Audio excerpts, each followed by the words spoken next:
Welcome to Intersections. I'm Dion Stevens. This is a space where we bring together the real world and the world of research to examine topics that are often understudied and misunderstood. So welcome to today's talk, and I appreciate you being here. What we're going to be discussing is HPV, and most of you have probably heard about this. So HPV, of course, is human papillomavirus. But what I think is really sort of unique and important about today's talk is that we're going to look at it cross-culturally in terms of the factors that influence why people choose to get the vaccine. Also, we'll look at factors that put people at risk. And we're going to also spend a lot of time focusing on the ways in which culture shapes decision-making and perceptions of the vaccine today.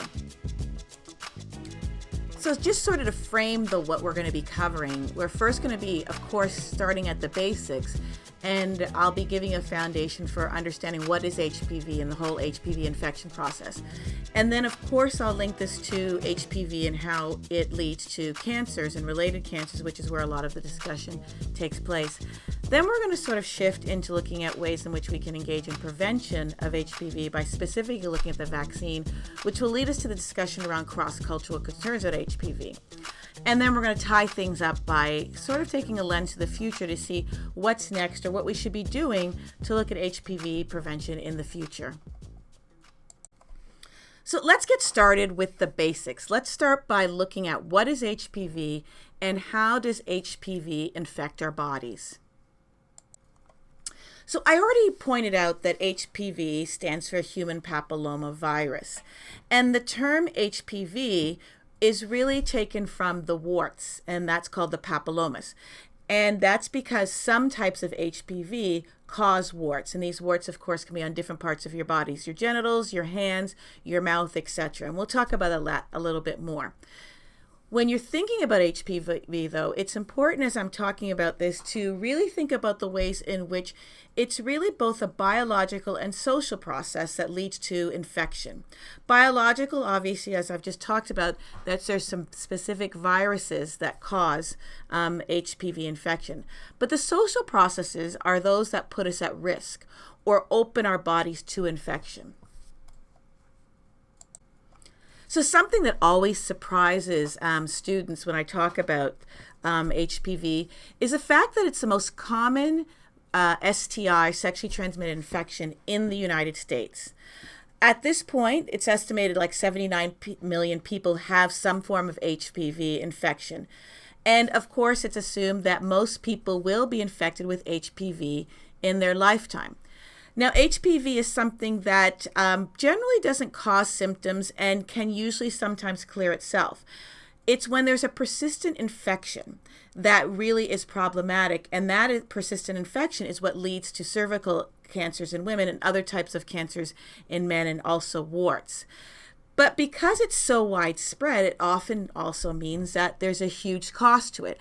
And in fact, when we're thinking in terms of medical costs, researchers estimate that it costs the American public approximately $1.7 billion to treat infections to HPV across the nation. So I've been talking about HPV like it's this one virus, but the reality is that there's over 150 different types of the virus. Most, again, are harmless. You won't see symptoms, or they're also defined as asymptomatic. But 40 of these are labeled as being sexually transmitted. And again, that doesn't necessarily mean through penile or vaginal penetration, but it could also be skin-to-skin contact in your genital or anus area. So of these 40 types, some are considered low risk. And low risk basically is defined as those that mainly cause warts. And again, these warts can appear on your anus, your vagina, your vulva, your penis, or along the thighs of your legs. The high risk types are the ones that are usually leading to cancer eventually. So usually these are the ones that will cause precancerous lesions, and those will be the first cues to other forms of cancer. Now, over 99% of cervical cancer cases have been linked to long-term infections with high-risk HPV strains. But it's important to note that both harmless and cancer-linked human papillomaviruses pass by skin-to-skin contact. But the high-risk viruses are unique in that they need to penetrate more deeply into the lining of the cervix to establish a chronic infection for cervical cancer. So if you have like a vaginal sore or during sex where you cause abrasions to the linings, that then leads to a point of entry for the virus. Once the virus is inside the cervical lining, it attaches itself to the epithelial cells. As these cells take in nutrients and the other molecules that it's normally supposed to take in, they also then take in the HPV virus. So once inside, HPV is then sitting inside the epithelial cells, and it's housed in this sort of protective shell made of a viral protein called L1. Now, once the virus enters the cell, that viral coat L1 begins to degrade, and this leads to the release of the virus's genetic material into the cell and its nucleus. From the nucleus, the genes of the virus are then expressed, and this includes two specific genes called E6 and E7. E6 and E7 genes then instruct the cell to build viral proteins, which are also called E6 and E7 viral proteins. So viral proteins E6 and E7 then disable the normal activities of a woman's own suppressor genes. And these are the suppressor genes that do sort of a damage surveillance in normal cells. So they would usually stop cell growth when there's a serious level of unrepaired genetic damage existing, such as an infection from a virus like HPV. But it's important that this doesn't happen overnight. Even after the suppressors are disabled in a woman's cervical cells, it usually takes more than 10 years before the affected tissues become cancerous. So shifting to the social aspect of HPV infection, we kind of already covered the fact that you can get HPV from genital contact with an infected person through vaginal, oral, or anal intercourse. But it's also important to note that mothers can pass the virus to their babies, both before and immediately after they give birth. But again, the most common mode of transmission is skin-to-skin contact with the genitals of a person who is infected. The researchers also noted that certain groups and certain behaviors put you at risk. Particularly if you're young, you're under 25, you're more likely to get HPV. If you have multiple sex partners, the earlier you start having sex, it also increases your risk. And if the male partner has or has had multiple partners, you're more likely to be put at risk as well, too, if you're having sex with that male partner. So usually at this point is where everybody starts looking around, or you start thinking about when was the last time I wasn't feeling well, or when was the last time I saw a wart. The reality is most people don't realize they have HPV. When you have HPV, there are very few signs and symptoms unless you have testing, or if the virus persists in your body, and that's when it's the high risk types, and that's where you usually get to the point where there's precancerous lesions or a form of cancer. Now, if you do have the low risk types, usually the main symptom you will be able to see is genital or anal warts. So HPV warts are not like other warts that you have on your body. They're usually very cauliflower-like, meaning that there's multiple levels on top of each other. And again, they tend to focus in genital areas on men and women. And for women particularly, it'll be, of course, near their vulva and also in their anus and along their thighs. For men, it will also be on their penis, scrotum, and again, their anus and thighs. But even though we say it's not high risk in terms of long-term outcomes, genital and anal warts are very contagious, and they spread rather quickly if you touch them with another partner who's infected. So although they might not lead to death or cancer, they are very unsightly, and they are something, of course, that most people want to avoid. So we're now going to shift to focusing mainly on the high-risk cancers and look at the link between HPV and how it can then lead to related HPV cancers. So when you're looking at the history of HPV infection, it will first start off that you get infected by HPV. Again, you rubbed up against someone who has the virus with your genitals, or you had sex with someone etc., or you were born with it because through transmission from your mother. So you get your initial HPV infection. But then usually what happens is your body is able to clear it. This is why it's so common and so many people can have it at any time. So your body, if you're healthy, is usually able to just clear the HPV infection on its own. If not, within 1 year, you'll start having cervical dysplasia. And that is basically, again, we're doing this if it's a woman, you'll start having symptoms in your cervix. And of course, the doctors will be able to see this during a pap smear. Now, even if you have this, your body might still clear the infection. If you don't, you start experiencing persistent infections, which means you continuously start having symptoms over a year. At this point, it's really important to stress that this is why you're encouraged to get regular pap smears if you're a woman, because this is the way that doctors are able to see if you do have HPV infection in your cervix. And so this is annually. By having your annual pap smear done, you'll be able to see if there's an infection and if it's persistent.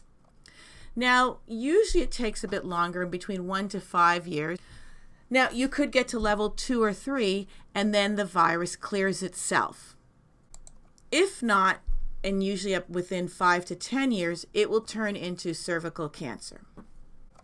Now, as I said earlier, the majority of cervical cancer cases are caused by the HPV virus.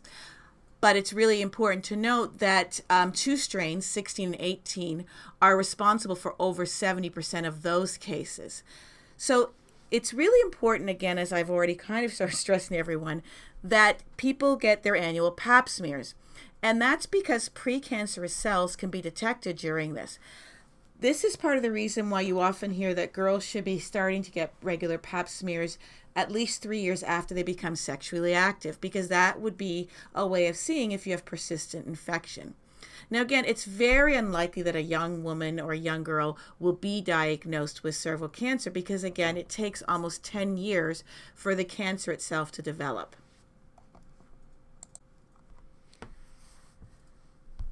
We're talking a lot about cervical cancer here in terms of HPV because, again, the majority of HPV-related cancers globally are from the cervix. But again, there's also vaginal, penis, vulva, throat, and anus cancers that are occurring at high rates as well. Now, there's a lot going on here in this map, and so I'll walk you through it, but I think it's important to think back when I was first talking about that there are the biological and there are the social processes to HPV and HPV infection. So first, let's look at the purple circles that have the percentage in there of overall prevalence of HPV in healthy women. So if you look at this here, the average is 10% of healthy women in the world have HPV. But again, it changes by region. So you'll see that it's very high in Africa and also Central America and Mexico. And then it's very low in Europe and Asia. And then South America and North America have very similar rates of overall HPV prevalence in healthy women. So North America is 13.8 and South America is 14.3. Now, if we shift to the black dots, that's telling you the types of HPV. And remember, I said 16 and 18 are the most prevalent. Well, if you start looking at the dots, you'll see that the types of HPV are differing by region. So, for example, if you start looking in Central America and Mexico, strain 31 pops up, which is not popping up in the United States to the same degree. I'm not saying it doesn't occur in North America, but you're seeing that the strains differ depending on the region. But the next piece that I want to look at is just the maps of each country itself. And you'll see that they're colored differently. The red countries have the highest incident rates per 100,000 women per year reporting cervical cancer. So the red, or the closer to red the color of the country is, the higher rates of cervical cancer incidence. If you then look with the closer it comes to being white or gray, the lower the rates. So looking then again at North America and South America, again, remember the overall prevalence of HPV in healthy women is very similar. But then when you look at the cancer, cervical cancer rate outcomes, it's very different. And that'll be where we start thinking about the cultural piece around issues regarding sexual health, around issues about being able to access a doctor or even accessing HPV, and even issues around how gender plays into healthcare overall. So if we shift our lens to specifically look at the United States, this is showing us the prevalence of HPV-related cancers. So this is not just cervical cancers in the United States. And the blue states have the highest rates of HPV-related cancers, and the lighter the green gets, the lower the rates. And again, you'll notice that there are very specific areas of the country that have higher rates of cervical cancer, and this is within the same country. So you have to think about what's going on in these different regions that put women at risk for cancers related to HPV, and also men related for HPV-related cancers. What kinds of cultural or regional issues are then impacting this biologically defined STI? So part of the reason we're seeing these disparities in HPV-related health outcomes across the states have a lot to do with what's been going on in terms of our interventions and raising awareness around certain health issues. Now, overall, HPV-related cancers have significantly increased over the past 15 years. But if we break down the types of cancers, we see real differences. So cervical and vaginal related cancers have actually decreased, while throat and anal cancers have increased. And you could think about this in terms of when these cancer changes took place. And you can also then think about what trends were occurring. So for example, cervical cancer rates, they really decreased between 1999 and 2015. And if you look at what was happening in terms of public policy and you think about it in terms of health messaging, there were guidelines that were put in place that really pushed that women receive regular pap smears once every 3 years. And women who are over 30 and have high risk are supposed to get tested for HPV every 5 years. So this is why women pap smears, you're able to get one annual if you have health insurance, or even if you have the most basic health insurance, is because it's been put into public policy that women are supposed to get pap smears regularly. Now we're going to go even further. We talked about that there's differences by region, we talked about differences by state, and then types of cancers. But even if we're looking at cervical cancers, there are then rates that differ among women. So even though cervical cancer rates have decreased, we're finding that the rates are increasing when we're looking at women of color. So Black and Hispanic women have higher rates of HPV-associated cervical cancers, and in fact, the rates are rising among Hispanic women. So Black women have higher rates of HPV-associated vaginal cancers, but Black men and women have the higher rates of HPV-associated cancers in the throat and oral cavities. Hispanic men, though, have higher rates of HPV-associated penile cancers. But what you're finding is that Black women have the highest rates of recent pap testing to screen for the disease, yet they're more likely to die from cervical cancer overall. And again, let's start thinking about this more broadly of why this is occurring. So here's an illustration of these racial and ethnic. So it's clear that this is an important sexual health disparity issue, and even more broadly, a public health issue in terms of the ways in which HPV and related cervical cancers have a larger impact on not just a woman or a man himself, but their community and their families as well. So this is why it's really important to start thinking about how do we prevent the spread of HPV. So currently, the primary tool to prevent HPV infection is the HPV vaccine.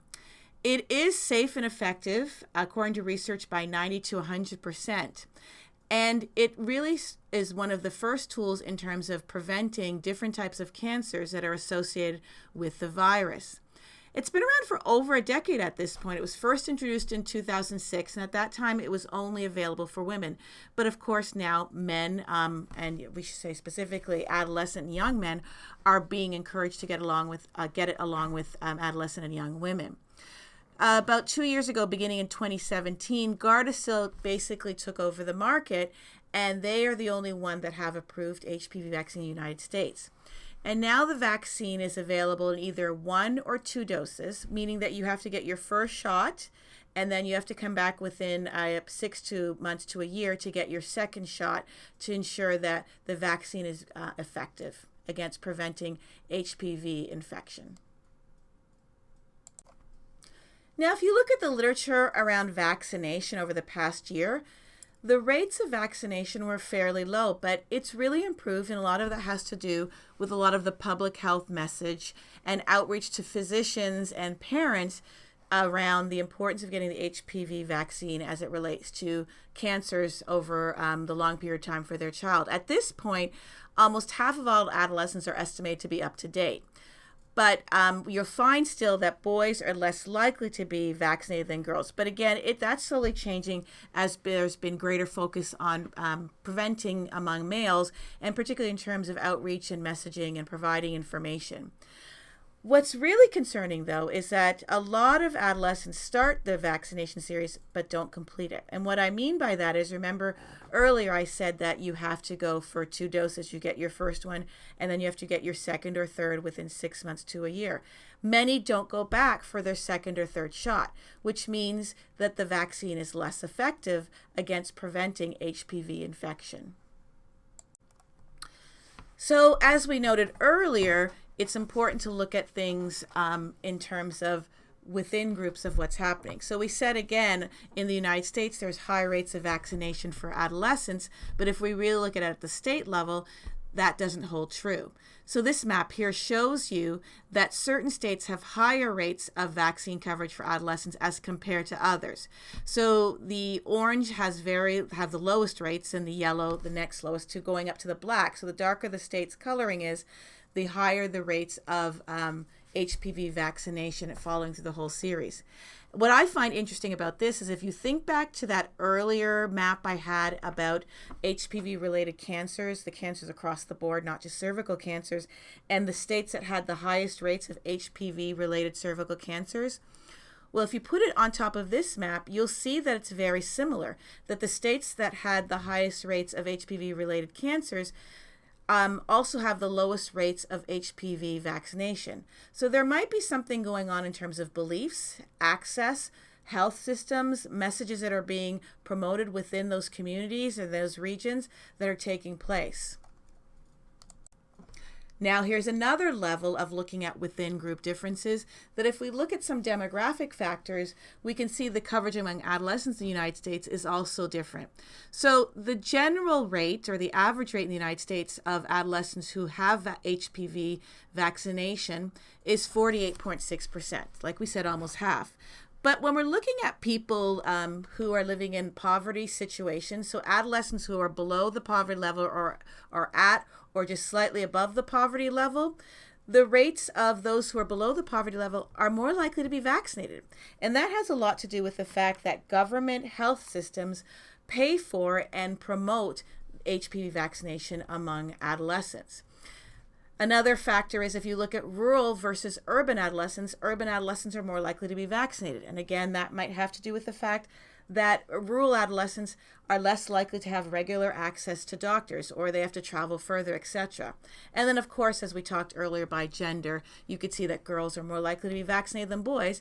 And that, again, has to do with the ways in which we frame the vaccine early on and how people still think of it, particularly parents, that we still think of the vaccine as being something for girls only, because originally there was only a vaccine for girls, but also the fact that we've pushed the vaccine as something that can prevent cervical cancer. That's something that women get. But with the rise of throat and penile and anal cancers, it's more important than ever to start promoting the vaccine for teen boys as well. So we've kind of looked at different factors that shape vaccination, that put us at risk for infection, and we looked at it at different levels in terms of the social and biological processes and the ways in which region shapes. And we've also touched on it in terms of demographic factors such as ethnicity, race, and SES. But now I want to sort of shift to the ways in which perceptions shape our risk for HPV and related cancers, and then also look at that cross-culturally. Now, if you speak to anybody who does public health research or does actually on the ground public health work, they will tell you that culture is the most important thing to consider when you're developing public health interventions. This is because social norms and personal values are what motivates behavioral change, and those are informed by the cultures in which we live. And again, when we're talking about culture, this could be very broad or very narrow. So the culture could be the culture of the United States or the culture of the neighborhood you live in. It could be your racial or ethnic culture, your religion. It could be even something like your social economic status. But again, how those frame how you look at your health care is really critical for determining what kinds of health decision-making processes you go through and what you view as acceptable or not acceptable. When we're thinking about national vaccination programs and campaigns, one of the problems that they've faced is that they have this one-size-fits-all sort of delivery strategy in terms of sending out information. Unfortunately, that really has overlooked the ways in which relational, institutional, contextual factors shape vaccination concerns cross-culturally with different groups of people. So when we look at Hispanic adolescent and emerging adult women, there's really some interesting factors that come into play when we think about the ways in which culture and other related factors shape HPV vaccine uptake decision-making. So overall, we do know that Hispanic adolescent women are more likely to initiate the HPV vaccine series than white women. However, they're less likely than white women to actually complete the series. So that's something that has to be thought about when you're targeting messages about the HPV vaccine. There's other within-group differences that are important to consider. So research has shown that Hispanic girls that live in communities that are predominantly Hispanic, where the neighbors and the community is more Hispanic numerically, they are more likely to be vaccinated than Hispanic girls that live in neighborhoods that are predominantly Black or predominantly white. Another important thing to consider is the role of acculturation.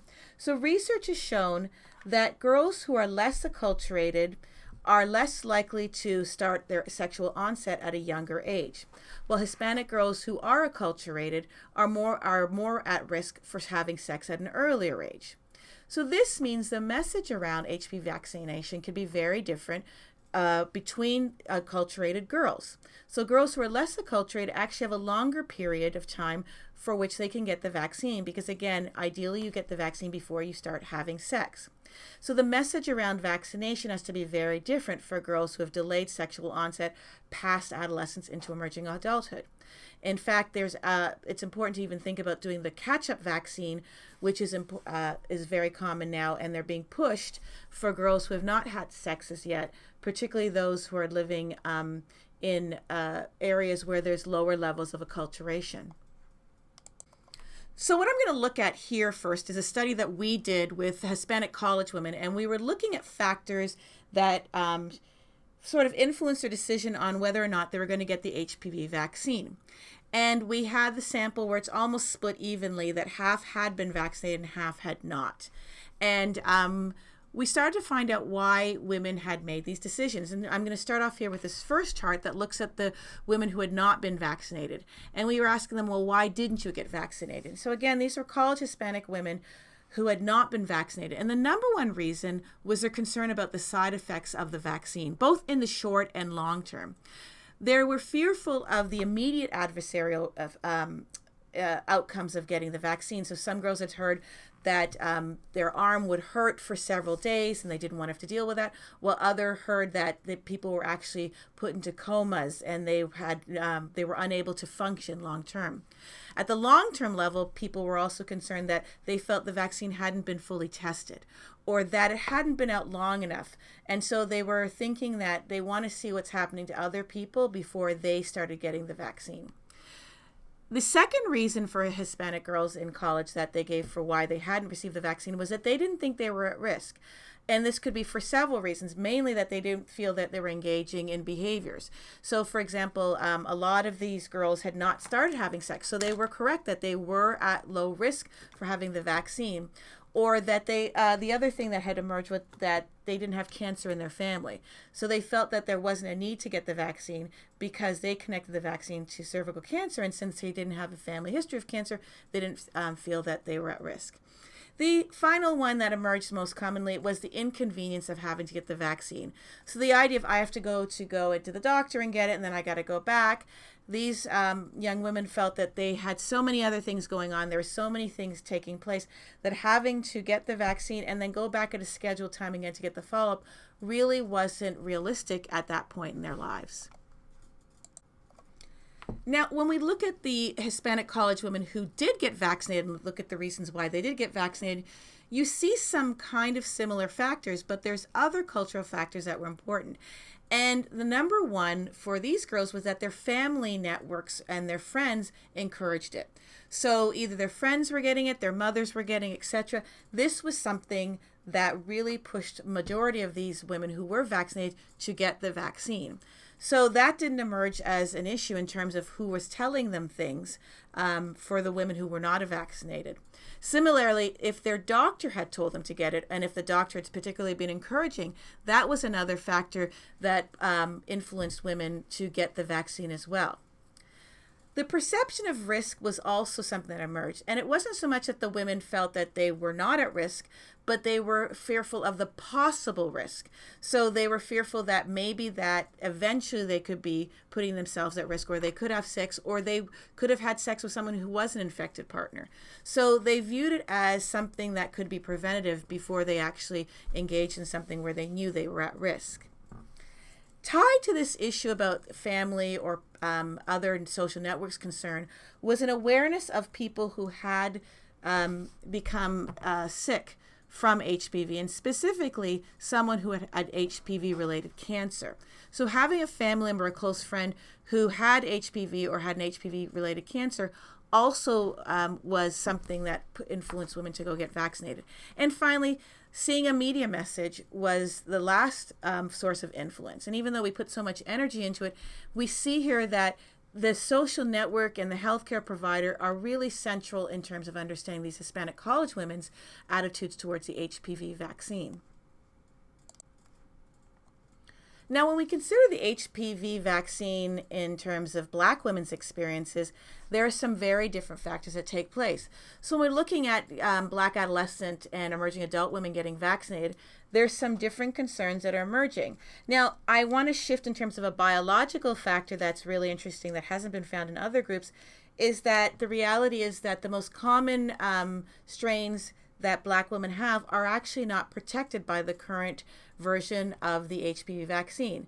So Black women who have abnormal PAPs are less likely to have the abnormal PAP from types 16 and 18 of the HPV virus. And we talked about that earlier. And if you remember that map where I showed that there are different types of the strains of the virus depending on where you live, well, this is something that's telling you even within the United States, women have different strains of the virus.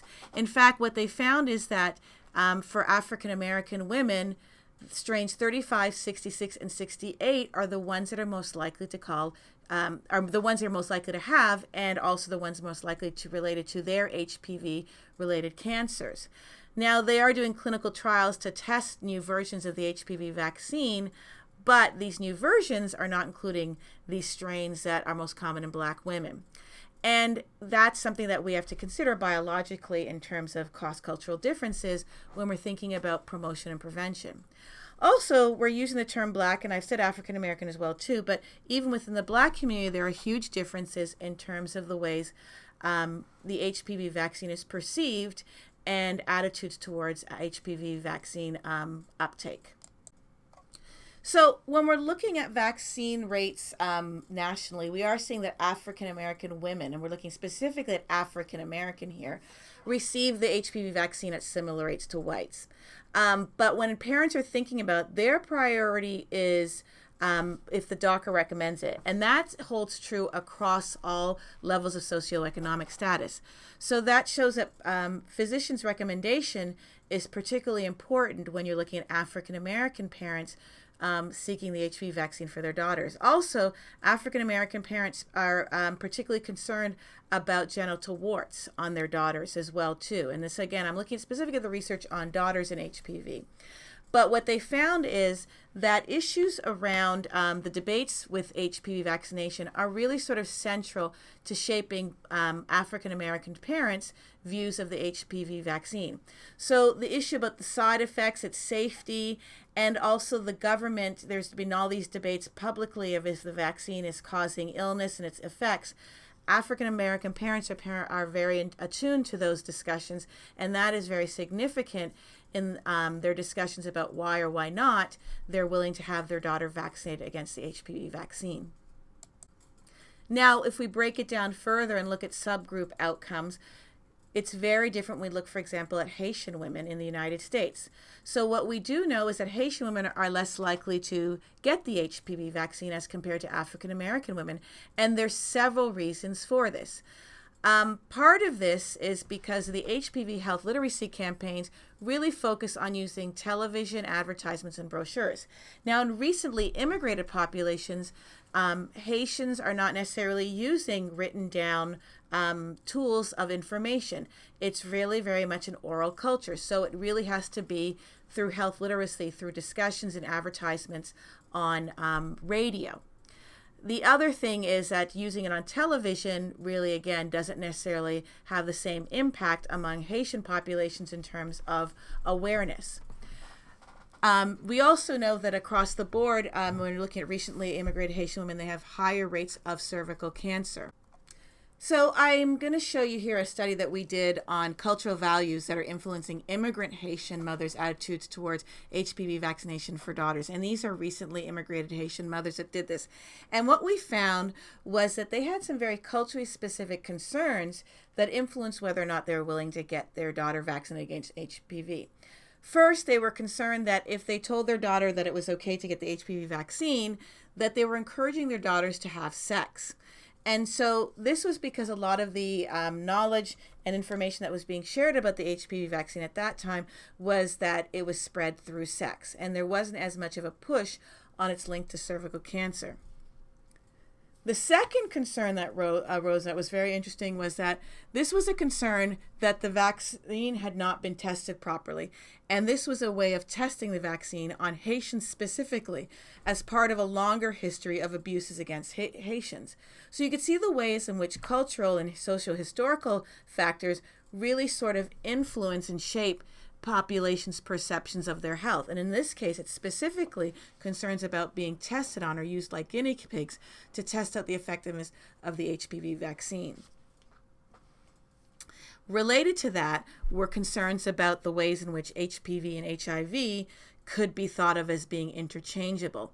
In fact, a lot of the women in the study were confusing them both because they had been so used to hearing HIV as versus HPV. So there was a concern that people might confuse it as well outside. And this was particularly important when you think about Haitian populations, given the horrible stigmas that they faced during the height of the HIV epidemic.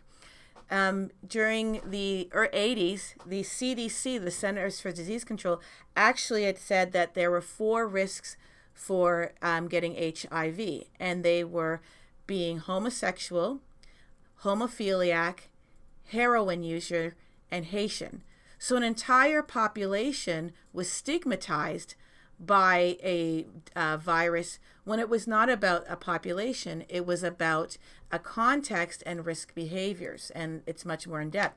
But it had implications for Haitian populations in terms of their ability to immigrate, people not renting homes, etc., because this was a government policy. So you can understand why recently immigrated Haitian mothers would be concerned about potential stigmas and what people thought of outside of HPV.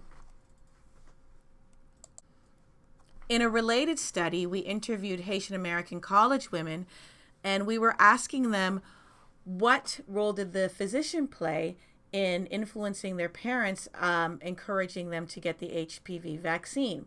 And what they found was that how the message was framed really shaped the ways in which parents viewed the vaccine and whether or not they would let their daughter get the vaccine. Because you have to also think, when we're talking about parents' decision making, is that to get the vaccine as an adolescent, teens have to go through their parents' health insurance, parents have to approve everything if they're under 18, so this is important to think about. So if the message was framed as cervical cancer, parents were more likely to encourage getting the vaccine. Now, if the vaccine was also framed as being important before a daughter got sexually active, parents were more likely to also encourage a daughter to get the vaccine. So it was framed that your daughter is not sexually active, but in the future, if she is, now is the time to get it. It's a good way to prepare her for later on. Now, of course, understandably, if the physician framed it like, oh, you need it because you're sexually active or you're going to be sexually active, parents were least likely to support their daughter getting the vaccine. And again, these girls talked about their experiences sitting with their parents in the doctor's office when the vaccine was introduced. And you could see that they were aware of how the vaccine was framed and how their parents would look at it in terms of who they were as their daughter. And so these types of cultural and familial relationship factors really influence how people make decisions about health. So at this point, it should be very clear to everyone that HPV and HPV prevention is something that is influenced by multiple factors. As such, it's important that we start addressing it using an intersectional lens and also multi-level approaches. Fortunately, you're beginning to see changes in this way when we're looking at state and regional level efforts to address HPV. It's sort of moved away from being a federal or national level discussion in terms of how to address it. So what we're finding is that there are different ways for different populations. And what you see here is a systematic review that pulled together all the interventions that have been published around HPV and identified the different levels of characteristics and cultural factors that need to be addressed and considered when you're defining an intervention for very specific populations. So again, the outer setting, the inner setting, the process, and individual characteristics have to be considered, and there's factors under each of these that researchers and curriculum designers have to implement according to the setting and the population they're working with. For those of you, though, that are going on to do work in health and some aspect of health, it's clear that there's a lot of things that you could do to contribute to this. And one way that you could start thinking about research and the ways in which we can address HPV would be focusing more on the ways in which we fail to look at within-group differences. And that includes considering such factors as nation of origin, acculturation, and language, and other topics we've discussed today. Also, this connection that we've kind of made through biological and social processes, this is really important for when we're thinking about how to frame these prevention messages, and clearly also how we're outreaching to physicians to increase their knowledge base, which they then share with their patients. And finally, it's really important to note that we still tend to focus on females when we're thinking about HPV prevention. This is something that affects both males and females, and so the role of gender in terms of our discussion has to become more central. Thanks for joining us at this intersection, where we bring together the real world and the world of research. If you'd like more information about this topic, including additional readings or related videos, please just visit my website, dionstevens.com.